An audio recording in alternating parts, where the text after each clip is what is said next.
to the issue of xenophobia in South Africa, there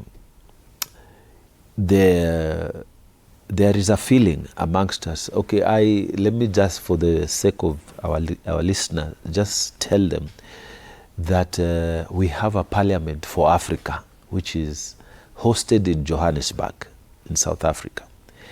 And it is an AU organ. We call it the Pan-African Parliament. So there is the executive, which has the summit, and they operate from Addis Ababa. South Africa hosts the Parliament of Africa. The Gambia is supposed to host the Court of Africa, which is still in construction. But the Pan-African Parliament has been in existence, and every country sends 5 members. In Kenya, the 5 of us, I head that delegation. So the 55 countries have 5 members each. So who is the main? I know Esther Passaris is one of them. You the members are Passaris, Mukami, Majimbo Kalasinga, Professor Kamar, and myself. So I head that team. Okay. And it's supposed to balance gender, opposition, whatnot, all this. So in Kenya, we are doing well. So anyway, South Africa has a historical issue around the xenophobia. Most of those countries, they feel like they are part and parcel of one another. It's the feeling you get, say, when you are in Busia. Uganda and Kenya, you remember many years ago, you could pay your ticket in Kampala to come all the way to Kenya, do your business, go to Tanzania. University was one. People used to go to Dar es Salaam University. I think this sounds like such a long story, but it used to be like that in East Africa. And even we used to use the shilling, the same currency, yes, for the entire area. The same railway, we didn't have... The same airlines. The same airlines, African Airlines.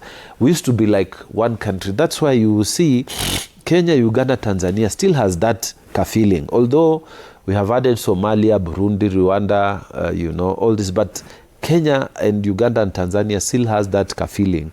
Many people who are educated in Makerere in Kenya are still alive, Those who went and got their law degrees there, some of them, okay, it's a phasing generation, but they are still alive and they're here. So it's the same feeling people had around South Africa. If you can appreciate what I'm talking about, it's the same feeling that South Africa, Malawi, Zimbabwe, Zambia, those countries around that place, Lesotho, they feel like they are one and the same parcel, You would be living, say, for the copper belt, the copper mines in Kitwe, huko juu, in Zambia. But you go there for about a year, but your wife is in Zimbabwe. So later on in the year you come back, and then after the break you go back to the other side. And there was all this, the tribes are the same. If you're speaking this language, you'll find it in South Africa, you'll find it in Zimbabwe, you'll find it in Malawi. The way they speak, you'll find, because when these Mfekane wars were done by Shaka the Zulu, yes, they spread the entire, so these people are really actually one. So that when you are from Mozambique and you are working in South Africa, the sense is that we are just in the same space. But then somewhere along the way, when South Africa got its independence, they brought a lot, let me just say, Uzunguism. They started blocking people, okay? People who you are assisting the other day, to get their independence. They started sort of like being very protectionist around it. Going to that country became a problem. You had to get a visa, and you are just from the neighbors.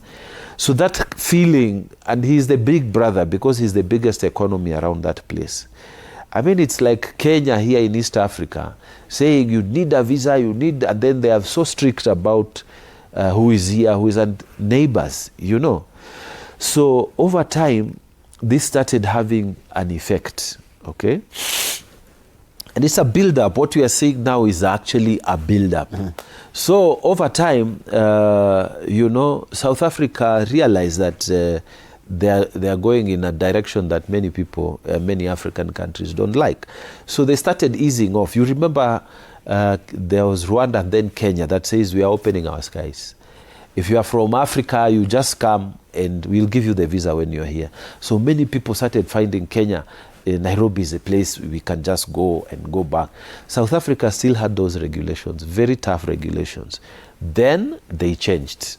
They also said we are going to, and it's just this year, they started saying we are going. First they said, oh, it's bilateral. Let's say Kenya and South Africa. But then they opened to all African nations to be able to go.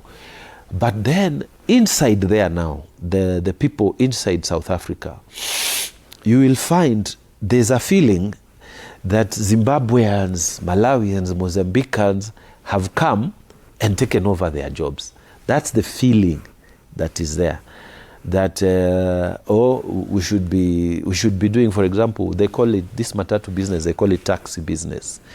We should be doing it, and we have a lot of competition from neighbors. So thank you. I appreciate the background, but I just wanted to know, for you as a Pan-African, Parliament, what are you going to do about this particular issue? Because we've not had any intervention also from UNAM of AU, right? So at least even the African Union will have spoken quite forcibly around this issue.